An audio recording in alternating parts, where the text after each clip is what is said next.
Assalamualaikum warahmatullahi wabarakatuh. Perkenalkan, nama saya Widadi Lestari, NIM 34021902550 dari kelas manajemen H. Di sini saya akan menjelaskan tentang standar operating procedure atau SOP. Kita langsung saja ke pengertiannya. Menurut para ahli, menurut Arini Tesumihadiwijojo menjelaskan bahwa standar operating procedure atau SOP atau disebut juga prosedur adalah dokumen yang lebih jelas dan rinci untuk menjabarkan metode yang digunakan dalam mengimplementasikan dan melaksanakan kewajiban dalam suatu organisasi seperti yang ditetapkan dalam pedoman. Menurut Ani Sailendra memberikan batasan bahwa SOP dapat diartikan sebagai panduan proses kerja yang harus dilaksanakan setiap elemen perusahaan maupun industri. Menurut Laksmi P, standar operating procedure atau SOP adalah dokumen yang berkaitan dengan prosedur yang dilakukan secara kronologis untuk menyelesaikan suatu pekerjaan yang bertujuan untuk memperoleh hasil kerja yang paling efektif dari pekerja dengan biaya serendah-rendahnya. Yang selanjutnya, manfaat, fungsi, dan tujuan organisasi harus selalu membuat SOP. Menurut Permentan nomor P/21/M Stripan /11/2008, SOP memiliki manfaat diantaranya yaitu 1. Sebagai standarisasi cara yang dilakukan pegawai dalam menyelesaikan pekerjaan, khususnya mengurangi kesalahan dan kelalaian. Yang kedua, SOP membantu staf menjadi lebih mandiri dan tidak tergantung pada intervensi manajemen, sehingga akan mengurangi keterlibatan pimpinan dalam pelaksanaan proses sehari-hari. Yang ketiga, meningkatkan akuntabilitas dengan mendokumentasikan tanggung jawab khusus dalam melaksanakan tugas. Yang keempat, menciptakan ukuran standar kinerja yang akan memberikan pegawai cara konkret untuk memperbaiki kinerja serta membantu mengevaluasi usaha yang telah dilakukan. Yang kelima, menciptakan bahan-bahan training yang dapat membantu pegawai baru untuk cepat melakukan tugasnya. Yang keenam, menunjukkan kinerja bahwa organisasi efisiensi dan dikelola dengan baik. Yang ketujuh, menyediakan pedoman bagi setiap pegawai di unit pelayanan dalam melaksanakan pemberian pelayanan sehari-hari. Kedelapan, menghindari tumpang tindih pelaksanaan tugas pemberian pelayanan.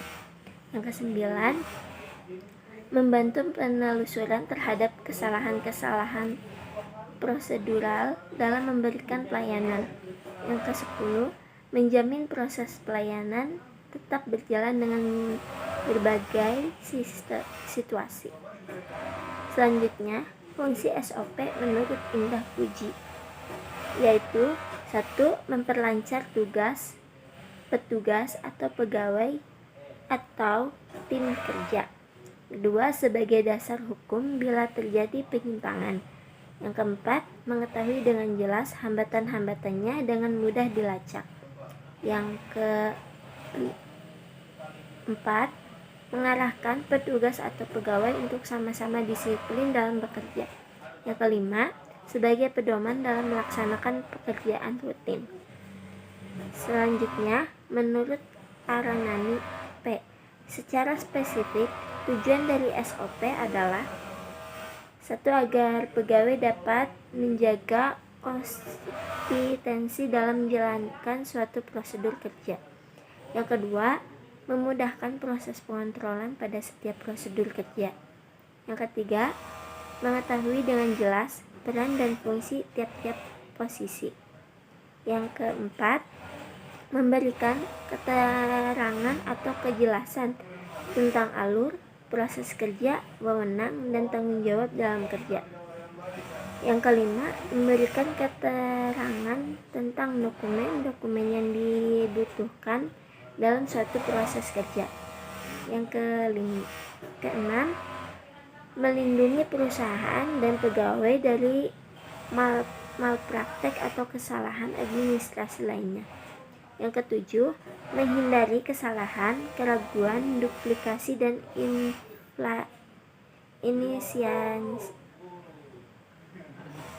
inefisiensi. Yang kedelapan, mengarahkan pegawai untuk disiplin dalam pekerjaannya. Yang kesembilan, sebagai pedoman dalam menjalankan pekerjaan rutin. Yang ke-10, untuk mengidentifikasi pola kerja tertulis, sistematis, dan konsistensi agar mudah dipahami oleh seluruh pihak yang terlibat, baik internal maupun eksternal. Yang ke-11, memudahkan proses pemberian tugas serta tanggung jawab pada unit kerja. Selanjutnya, manfaat dari penggunaan SOP. 1. Kejelasan alur.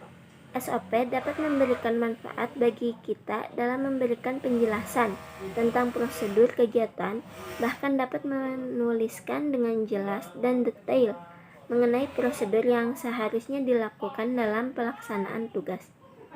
Kedua, efisiensi waktu ketika training karyawan. Dengan memberikan SOP, karyawan akan menghemat waktu dan tenaga dalam memberikan masa training selama 1 minggu. Dengan adanya SOP, akan mempermudah perusahaan informasi mengenai tugas seperti yang harus dilakukan ketika di lapangan. Yang ketiga, standarisasi kegiatan. SOP dapat menyamaratakan seluruh kegiatan yang dilakukan oleh semua pihak. Hasil kerja yang telah diselesaikan oleh suatu karyawan akan memiliki standar yang sama dengan karyawan yang lain. Yang keempat, mempermudah evaluasi. Dengan adanya SOP, akan membantu perusahaan untuk melakukan evaluasi dan penilaian terhadap setiap proses operasional dalam perusahaan. Yang kelima, mempertahankan kualitas. SOP membantu perusahaan untuk mengontrol agar kualitas perusahaan dapat diperhatikan. Melalui konsistensi dalam bekerja, otomatis perusahaan memiliki sistem kerja yang sudah jelas dan terstruktur secara sistematis. Hal tersebut berdampak pada hasil produktivitas yang dapat diperhatikan baik secara kualitas maupun kuantitas. Yang keenam, meningkatkan kemandirian karyawan. Dengan adanya SOP yang dimiliki, karyawan dapat lebih mandiri untuk menentukan bagaimana cara kerja yang terbaik, namun tetap sesuai dengan SOP yang berlaku di perusahaan. Yang ketujuh, informasi kompetensi dan cara meningkatkannya. SOP memberikan informasi mengenai kualifikasi, kompetensi yang harus dikuasai oleh pegawai dalam melaksanakan tugasnya. Pihak perusahaan akan lebih mudah memberikan informasi atau feedback dalam meningkatkan kompetensi pegawai. Selanjutnya, fungsi SOP. 1. Konsistensi. Konsisten dalam melakukan tugas atau kegiatan tertentu dapat memperkecil kemungkinan terjadinya masalah pada kualitas. Yang kedua, reduksi kesalahan. Peluang lebih besar untuk mengurangi kesalahan yaitu setiap individu dalam tim melakukan tugas sesuai prosedur yang tertulis. Yang ketiga, komunikasi. SOP di organisasi membutuhkan kepentingan komunikasi. Dengan adanya komunikasi dapat mengkomunikasikan perubahan proses pada karyawan. Selanjutnya, tujuan SOP secara umum. 1. Memberikan pedoman, petunjuk, atau arahan secara umum dan khusus kepada lembaga, instansi, atau perusahaan dalam menjalankan tugas pokok dan fungsi masing-masing bidang. Yang kedua, menciptakan tekad yang kuat dan semangat kerja yang tinggi. Yang ketiga, memperkecil terjadinya resiko buruk seperti kegagalan dan kebangkrutan. Selanjutnya, sebelum kita melanjutkan untuk membuat SOP, kita harus mengerti arti dan lambang flowchart dalam membuat SOP. Yang pertama itu flow direction symbol. Simbol yang digunakan untuk menghubungkan antara simbol yang satu dengan simbol yang lain. Simbol ini disebut juga connecting line. Yang kedua, terminator symbol. Simbol untuk pemulaan atau start atau akhir, yaitu stop dari suatu kegiatan. Yang ketiga, connector symbol. Simbol untuk keluar masuk atau penyambungan posisi. Connector symbol. Simbol untuk keluar masuk atau penyambungan proses dalam lembar atau halaman yang sama. Selanjutnya, connector symbol. Itu sama, simbol untuk keluar masuk atau penyambungan proses pada lembar atau halaman yang berbeda. Yang selanjutnya, processing symbol. Simbol yang menunjukkan pengolahan yang dilakukan oleh komputer. Selanjutnya, simbol manual operation, yaitu simbol yang menunjukkan pengolahan yang tidak dilakukan oleh komputer. Selanjutnya, simbol decision. Simbol pemilihan proses berdasarkan kondisi yang ada. Yang selanjutnya, simbol input atau output. Sebuah simbol yang menyatakan proses input dan output tanpa tergantung dengan jelas peralatan. Selanjutnya, simbol manual input. Simbol untuk pemasukan simbol untuk pemasukan data secara manual online keyboard. Selanjutnya, simbol preparation. Simbol untuk mempersiapkan penyimpanan yang akan digunakan sebagai tempat pengolahan di dalam storage. Selanjutnya, simbol predefined process. Itu simbol untuk pelaksanaan suatu bagian atau subprogram atau prosedur. Selanjutnya, simbol display. Simbol yang menyatakan peralatan output yang digunakan, yaitu layar, plotter, printer, dan sebagainya. Selanjutnya, simbol disk and online storage. Simbol yang menyatakan input yang berasal dari disk atau disimpan ke disk. Selanjutnya, simbol magnetic tape unit.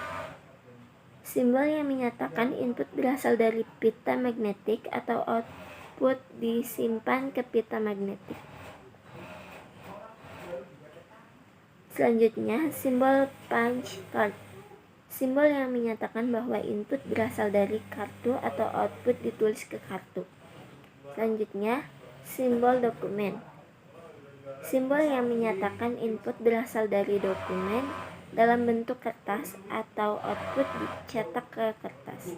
Yang selanjutnya itu membuat 5 SOP berkaitan dengan pengelolaan perusahaan.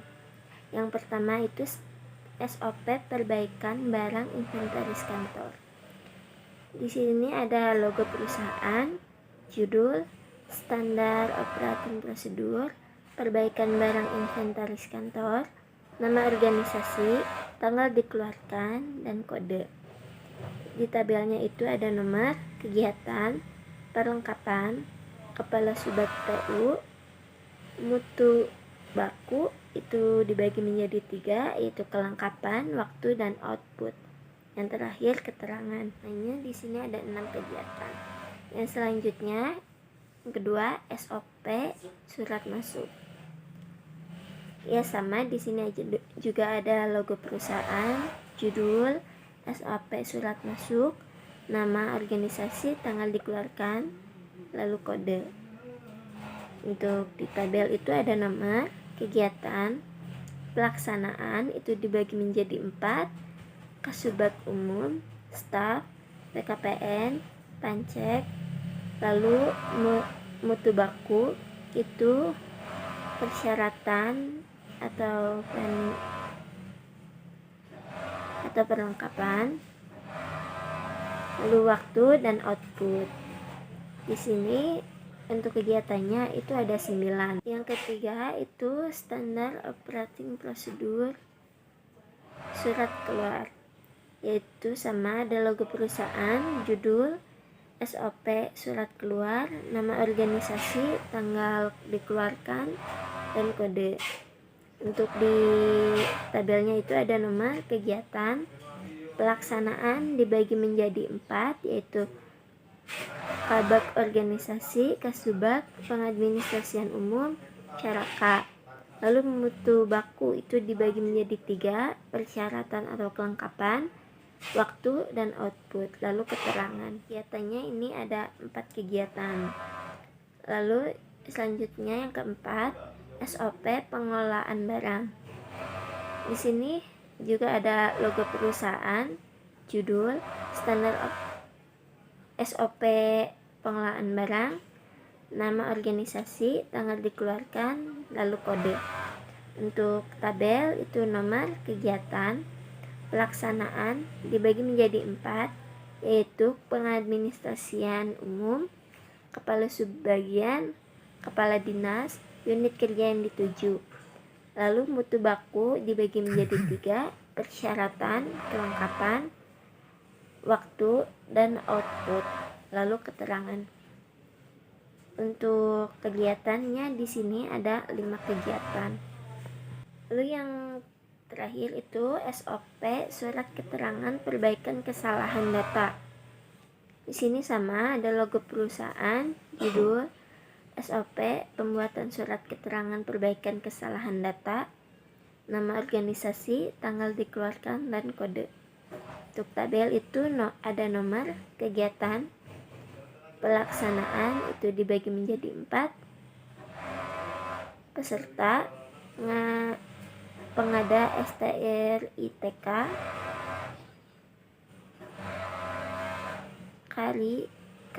Katid. Lalu mutu baku itu ada 3, kelengkapan, waktu, dan output, lalu keterangan.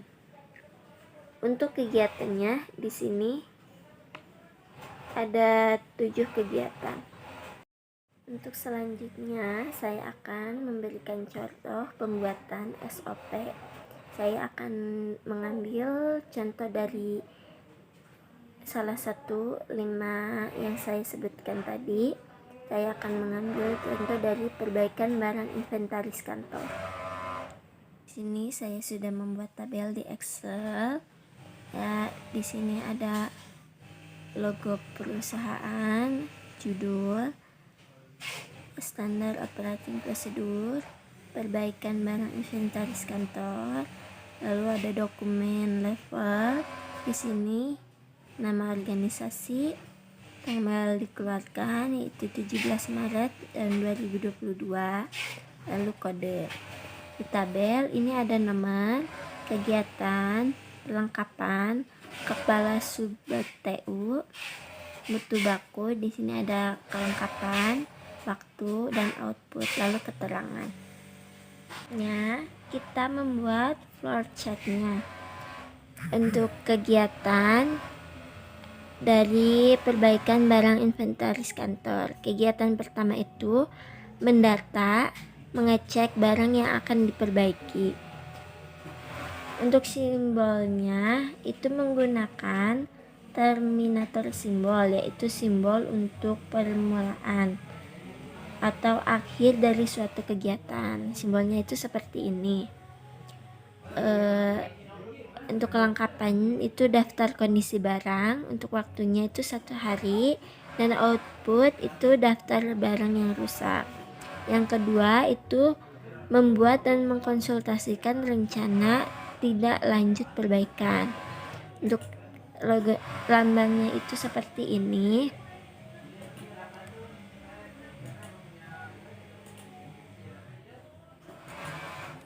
seperti ini. Untuk kelengkapan daftar barang yang rusak, waktunya 1 jam, outputnya daftar barang yang rusak. Untuk yang ketiga, kegiatan mempelajari dan memutuskan langkah pelaksanaan perbaikan. Untuk lambangnya kita menggunakan simbol decision, itu simbol pemilihan proses berdasarkan kondisi yang ada. Untuk simbolnya kita menggunakan yaitu yang ini.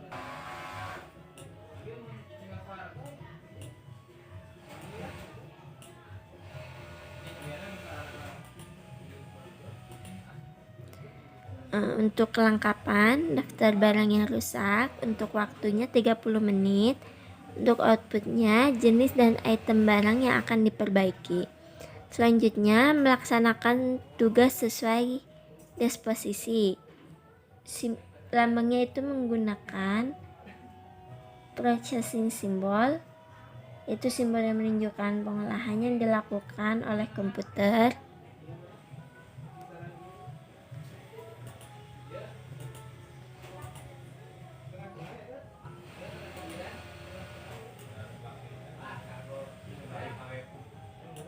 Nah, kita ubah dulu warnanya. Untuk kelengkapan jenis dan item barang yang akan diperbaiki, untuk waktunya itu 3 hari. Untuk outputnya barang yang sudah diperbaiki. Selanjutnya memeriksa hasil pelaksanaan pekerjaan. Untuk simbolnya kita menggunakan processing symbol.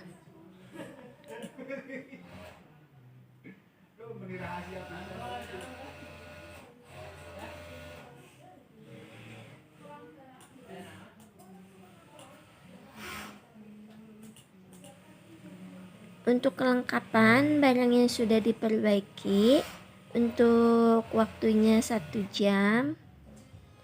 Untuk outputnya barang sudah baik dan siap.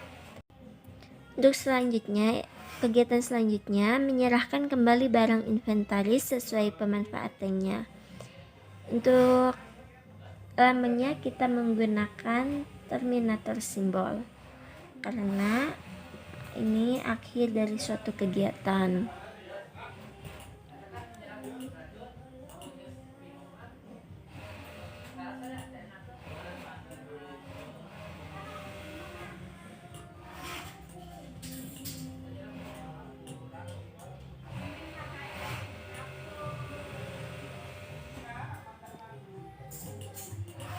Nah, untuk kelengkapannya barang sudah baik dan siap dipakai BAST.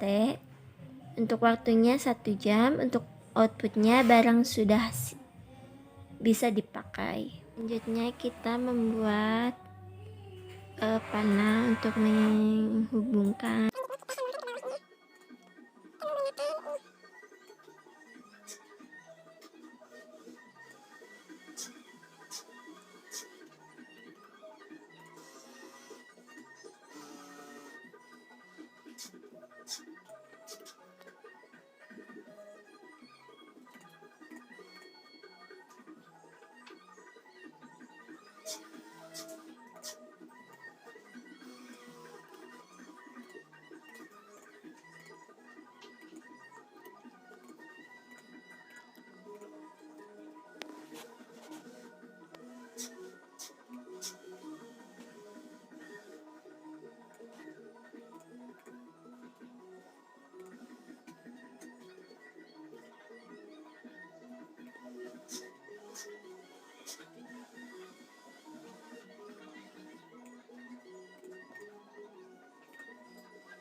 Akhirnya seperti ini.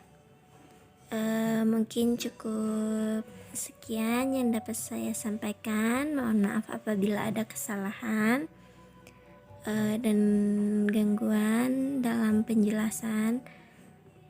Saya ucapkan terima kasih. Wassalamualaikum warahmatullahi wabarakatuh.